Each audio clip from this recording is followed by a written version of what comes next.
Assalamualaikum warahmatullahi wabarakatuh. Okey, di sini ada beberapa bahan yang cikgu gunakan untuk inovasi cikgu, iaitu FBD Expert. Yang pertama adalah kertas Luxina yang cikgu telah kertas plastik Luxina ni cikgu telah label paksi Y dan paksi X.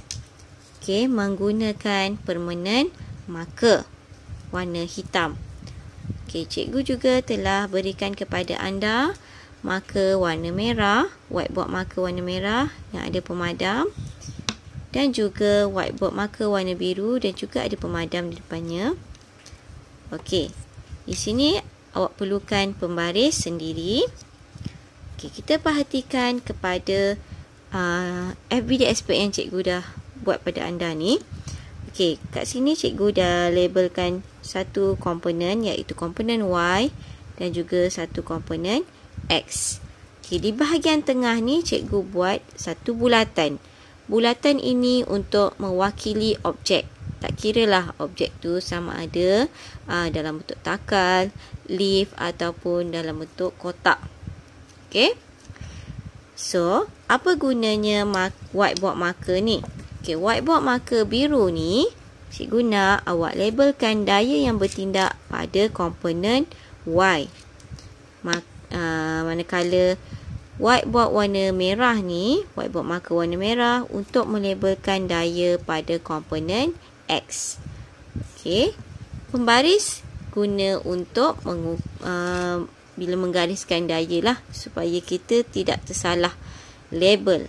Aku juga telah berikan kepada anda handout atau nota FBD Expert untuk keseimbangan daya dan juga daya paduan. Okey, contoh cikgu punya ni bersaiz besar, saiz A3 untuk mudah untuk awak nampak. Okey, kita akan belajar bagaimana untuk menyelesaikan masalah keseimbangan daya untuk 3 situasi, iaitu sata condong, beka gambar dan kapal yang ditarik. Okey, so gunakan FBD Expert yang ini. Okey, untuk steps yang pertama ni, sata condong. Okey, yang paksi Y ni, komponen Y ni mesti sentiasa berada di kepala objek. Contoh, ni objeknya ke arah condong macam ni. So R ni adalah kepala objek kan, daya yang bertindak sama selari dengan kepala objek. Jadi kita letakkan di sini. Okey, untuk komponen Y lukiskan guna marker biru. So kat sini kita label R. Okey, kemudian apa lagi yang ada? Okey, ada di sini adalah W.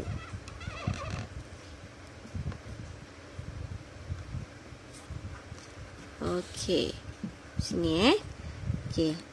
So, theta ni di mana? Okey, theta ni adalah di sini. Okey, W theta ni kita boleh leraikan kepada komponen Y, iaitu W di sini ya. WY. Okey, WY. Seterusnya kita tengok kepada komponen X.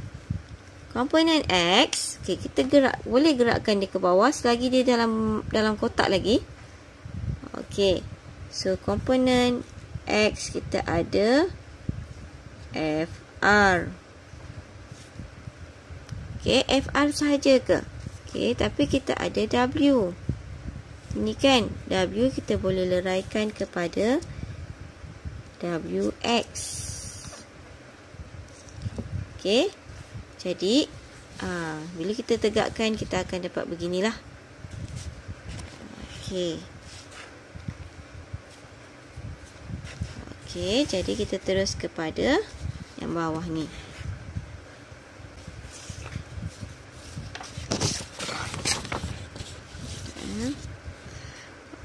Komponen X. Komponen X kita ada FR dan WX.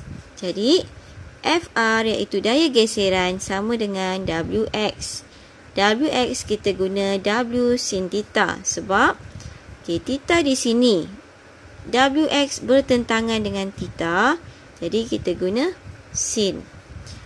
Untuk komponen Y pula, kita tengok pada komponen Y ada R dan juga WY.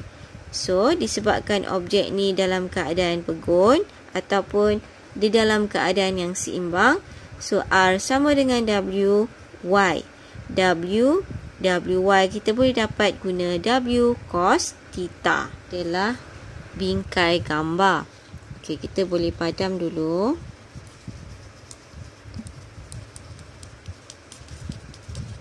Okey, dia terhilang sikit tak apa. Boleh top up balik dengan permanent marker.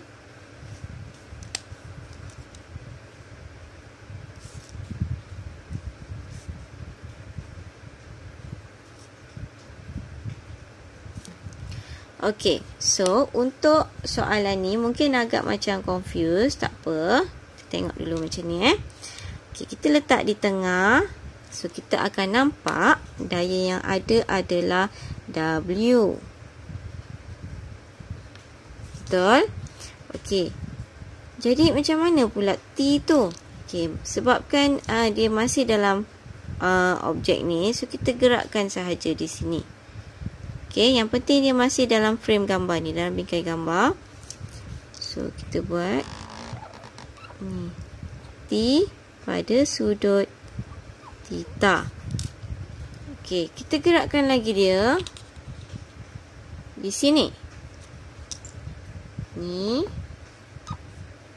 T juga pada sudut theta. Okey. So, kita akan dapat begini. Okey, di sini komponen T ni boleh kita leraikan kepada TY dan juga betul-betul ni TY. Yang ini pun boleh kita leraikan kepada TY. Okey. Kita boleh juga leraikan dia kepada X. TX dan juga TX. Okey, tapi TX ni kita tak perlu carilah sebab TX dan TX ni sama nilainya. Okey, yang kita hendak cari adalah T sebab diberi W. Okey, apa perlu buat? Tengok sini. Komponen X kita anggap sebagai tiada kerana TX dan TX TX sama dengan TX, kita tak akan dapat jawapan dia. Okey, sebab TX sama dengan TX, dia bertentangan arah. Okey. Tapi untuk komponen Y,